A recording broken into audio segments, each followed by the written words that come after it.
প্রিয় বন্ধুগণ, মানুষ কিভাবে এমনটা নিষ্ঠুর হতে পারে আসলে।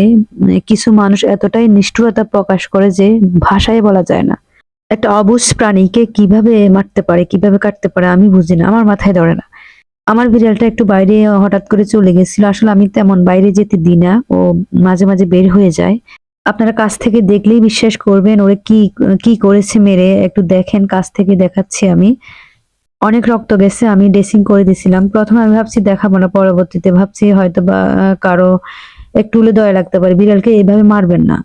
ওরা হচ্ছে অবুঝ প্রাণী, বিড়াল বলেন কুকুর বলেন, কখনোই মারবেন না। একটা পিঁপড়া মারাও তো পাপ।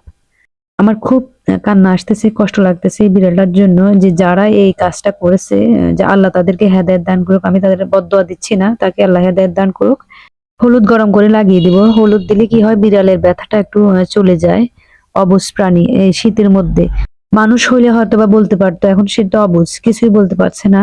খুবই কষ্ট লাগতেছে তার এই অবস্থা দেখে। এখন আমি ওরে যে হলুদটা লাগিয়ে দিচ্ছি, হয়তো বা সেরে যাবে, ডাক্তারের কাছে নিয়ে যাব। এখন আপাতত বিড়াল কেটে গেলে বা ব্যথা ফেলে কি করতে হয় আসলে আমার জানা নেই, কি ওষুধ দিতে হয় সেটাও জানা নেই। কারণ হলুদ সবাইকে দেওয়া যায়, যারা কেটে যায় অথবা ছিঁড়ে যায়।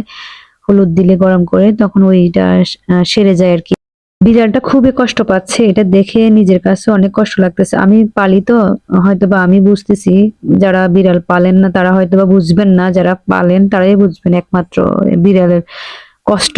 হয়তো মানুষ আসলে এখন আর মানুষ নেই, মানুষের মধ্যে দয়া মায়া কিছুই নেই, সব উঠে যাচ্ছে, সব উঠে যাচ্ছে। আমাদের নবীও কিন্তু বিড়াল পালতেন। বিড়ালকে ভালোবাসা সুন্নত, বিড়াল পালা সুন্নত। আপনার যারা বিড়াল পালেন না, তবে অন্তত পক্ষে বিড়ালকে মারবেন না। বিড়াল হয়তো বা অবুঝ, আপনার বাসায় যেতে পারে, তাই বলে আপনি বিড়ালকে মারবেন? মারবেন না, বিড়ালকে কখনোই মারবেন না। বিড়ালকে আঘাত করবেন না, কষ্ট দিবেন না।